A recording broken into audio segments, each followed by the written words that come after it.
ಶಿವಪಾರ್ವತಿ ಪುತ್ರ ಗಣೇಶ, ಅವನ ಮದುವೆ. ಗಣೇಶನ ಮದುವೆ. ಗಣಪತಿ ಮದುವೆ ಆಗಿದ್ದಾನೆ ಅಂತ ಕೆಲವು ಪುರಾಣಗಳಲ್ಲಿ, ಕೆಲವು ಪುರಾಣಗಳು ಬ್ರಹ್ಮಚಾರಿ ಅಂತ ತಿಳಿಸುತ್ತವೆ. ಗಣಪತಿ ಮದುವೆ ಪ್ರಯತ್ನವಂತೂ ನಡೆದಿತ್ತು. ಆಗಿದೆ ಅಥವಾ ಇಲ್ಲ ಎನ್ನುವುದು ಪುರಾಣಿಗಳಿಗೆ ಗೊತ್ತು.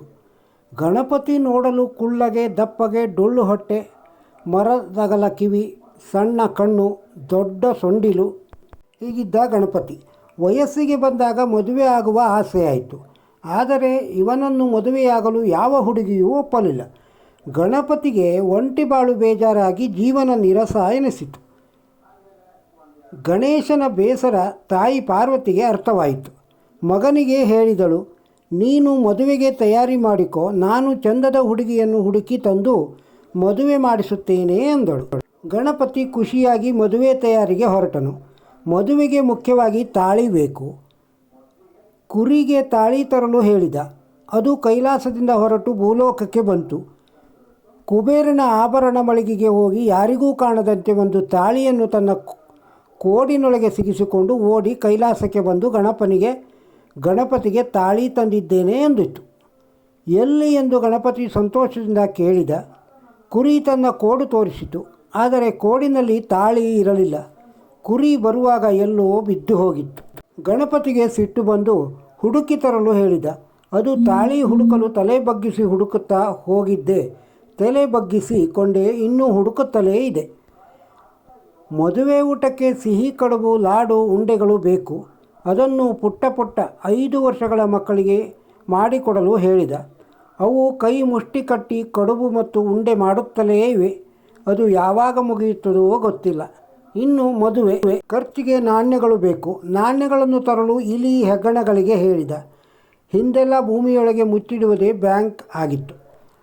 ಅವು ಭೂಮಿಯನ್ನು ಕೊರೆದು ನಾಣ್ಯಗಳು ತುಂಬಿದ ಹಂಡೆ ಅಥವಾ ತಪ್ಪಲೆ ಎಲ್ಲಿದೆ ಅಂತ ಹುಡುಕುತ್ತಾ ಇವೆ. ಅವೆಲ್ಲ ಸಿಕ್ಕಿಲ್ಲ. ಅವು ಇನ್ನೂ ಬಂದಿಲ್ಲ. ಮದುವೆ ಚಪ್ಪರ ಹಾಕಲು ಬಿದಿರಿನ ಬೊಂಬೆಗಳು ಬೇಕು. ಇದನ್ನು ದಬ್ಬಣ ಮತ್ತು ಸೂಜಿಗಳಿಗೆ ಹೇಳಿದ. ಅವು ಬಿದಿರು ಬೊಂಬು ಸಾಮಾನುಗಳ ಬಜಾರಿಗೆ ಬಂದವು. ಬಿದಿರುಗಳನ್ನು ಹುಡುಕುವಾಗ ಉದ್ದನೇ ಗಳದೊಳಗೆ ಸಿಕ್ಕಿಕೊಂಡು ಬರಲು ದಾರಿ ಕಾಣದೆ ಅಲ್ಲೇ ಒದ್ದಾಡುತ್ತಿವೆ. ಇಷ್ಟೆಲ್ಲ ತಯಾರಿ ಮಾಡಿದ ಮೇಲೆ ನೆಂಟರಿಷ್ಟರನ್ನು ಮದುವೆಗೆ ಕರೆಯಲು ಹೋಗಬೇಕು. ಗಣಪತಿ ಇಲಿ ಮೇಲೆ ಕುಳಿತು ಭೂಲೋಕದ ಬಂಧು ಬಳಗವನ್ನು ಕರೆಯಲು ಹೊರಟ. ಭಾದ್ರಪದ ಮಾಸ ಚೌತಿ ದಿನ ಭೂಲೋಕಕ್ಕೆ ಬಂದ. ಇಲ್ಲಿ ಸಿಕ್ಕಾಪಟ್ಟೆ ಬಂಧು ಬಳಗಗಳು ಇದ್ದಾರೆ. ಗಣಪತಿ ಮದುವೆಗೆ ಕರೆಯಲು ಬಂದರೆ ಎಲ್ಲರ ಮನೆಯಲ್ಲೂ ಕಡುಬು, ಚಕ್ಕುಲಿ, ಉಂಡೆ, ಪಾಯಸ ಕೊಟ್ಟು ಕೂರಿಸುತ್ತಾರೆ. ಅದನ್ನೆಲ್ಲ ತಿಂದು ಹೊರಡುವುದೇ ತಡವಾಗುತ್ತೆ. ಹಾಗಂತ ತಿನ್ನುವುದನ್ನು ಬಿಟ್ಟು ಗಣೇಶ ಹೊರಡುವವನಲ್ಲ. ಕೆಲವು ಊರುಗಳಲ್ಲಿ ನೆಂಟರು ಕಡಿಮೆ, ಒಂದೇ ದಿನ ಸಾಕು. ಇನ್ನು ಕೆಲವು ಕಡೆ 3 ದಿನ, ಇನ್ನು ಕೆಲವು ಕಡೆ 7 ದಿನ. ಮುಂದೆ ಕರೆಯುತ್ತಾ ಹೋದಂತೆ 21 ದಿನ, 108 ದಿನ, 3 ತಿಂಗಳು, 6 ತಿಂಗಳು, ವರ್ಷವಾದರೂ ಕರೆಯುವುದೇ ಮುಗಿಯಲಿಲ್ಲವಂತೆ. ಇನ್ನು ಮನೆಗಳಿಗೆ ಹೋಗಿ ಬಂಧು ಬಳಗವನ್ನು ಮದುವೆಗೆ ಕರೆಯುತ್ತಲೇ ಇದ್ದಾನೆ. ಗಣಪತಿ ಮದುವೆಗಾಗಿ ಎಷ್ಟೆಲ್ಲ ತಯಾರಿ ಮಾಡುತ್ತಿದ್ದರೂ ತನ್ನ ಮದುವೆ ಆಗ್ತಾ ಇಲ್ವಲ್ಲ ಅಂತ ಅವನಿಗೆ ಸಿಟ್ಟು ಬಂತು. ನನ್ನ ಮದುವೆ ಆಗುವ ತನಕ ಯಾರ ಮದುವೆ ಆಗಲು ಬಿಡಬಾರದು ಎಂದು ಇಲಿ ಮತ್ತು ಹೆಗ್ಗಣಗಳನ್ನು ಕರೆದು, ಯಾರಿಗಾದರೂ ಮದುವೆ ಗೊತ್ತಾಗಿ ದಿಬ್ಬಣ ಎಲ್ಲಿಂದ ಹೊರಡುತ್ತೋ ಅಲ್ಲಿಂದ ಮದುವೆ ಮಂಟಪದವರೆಗೂ ಭೂಮಿ ಕೆಳಗೆ ಕೊರೆದು ಟೊಳ್ಳು ಮಾಡಿ ಮದುವೆ ದಿಬ್ಬಣ ಮಂಟಪದ ತನಕ ಬರದಂತೆ ತಡೆಯಿರಿ ಎಂದನು. ಇಲಿ, ಹೆಗ್ಗಣಗಳು ಭೂಮಿಯನ್ನು ಕೊರೆಯುತ್ತಾ ಇದ್ದವಂತೆ. ಆಗುವ ಮದುವೆಗಳೆಲ್ಲ ನಿಂತು ಹೋಯಿತು. ಈ ವಿಚಾರ ಪಾರ್ವತಿಗೆ ತಿಳಿದು ಬಹಳ ಬೇಸರಗೊಂಡು ಶಿವನಿಗೆ ಹೇಳಿದಳು. ಶಿವನು ಯೋಚಿಸಿ ಬ್ರಹ್ಮನಲ್ಲಿ ಒಂದು ಸಮಸ್ಯೆ ಹೇಳಿಕೊಂಡಾಗ, ಬ್ರಹ್ಮ ಮತ್ತು ಸರಸ್ವತಿಯರು ಮಾನಸ ಪುತ್ರಿಯರು ಸಿದ್ಧಿ, ಬುದ್ಧಿ ಎಂಬ ಹೆಣ್ಣು ಮಕ್ಕಳನ್ನು ಪಡೆದರು. ಬ್ರಹ್ಮನು ತನ್ನ ಮಕ್ಕಳಿಗೆ ಜ್ಞಾನಾರ್ಜನೆ ಮಾಡಿಸಲು ಕೈಲಾಸಕ್ಕೆ ಬಂದು, ಗಣೇಶ, ನೀನು ಜ್ಞಾನ ಮತ್ತು ವಿದ್ಯೆಯಲ್ಲಿ ಬೃಹಸ್ಪತಿಯನ್ನು ಮೀರಿಸುವೆ. ನನ್ನ ಮಕ್ಕಳಿಗೆ ನೀನೇ ಜ್ಞಾನಾರ್ಜನೆ ಮಾಡಿಸಬೇಕು ಎಂದು ಬಿಟ್ಟು ಹೋದನು. ಗಣೇಶನು ಸಿದ್ಧಿ ಮತ್ತು ಬುದ್ಧಿಗೆ ವಿದ್ಯಾಭ್ಯಾಸ ಮಾಡಿಸುವುದರಲ್ಲಿ ಮಗ್ನನಾದನು. ಇಲಿಗಳು ತಮ್ಮ ಕೆಲಸವನ್ನು ಮರೆತವು. ವಿವಾಹ ಕಾರ್ಯಗಳು ಮತ್ತೆ ಸರಾಗವಾಗಿ ಹಿಂದಿನಂತೆಯೇ ನಡೆಯತೊಡಗಿತು. ಸ್ವಲ್ಪ ದಿನಗಳಲ್ಲಿ ಗಣಪತಿ ತನ್ನ ಮದುವೆ ಆಗದೆ ಬೇಸರವಾಗಿದ್ದು ಎಲ್ಲವನ್ನೂ ಮರೆತು ಉತ್ಸಾಹಿಯಾದನು. ಬ್ರಹ್ಮ ಮತ್ತು ಸರಸ್ವತಿಯರು ಬಂದು ಗಣಪತಿಗೆ ಸಿದ್ಧಿಬುದ್ಧಿಯನ್ನು ವಿವಾಹವಾಗುವಂತೆ ಕೇಳಿಕೊಂಡರು.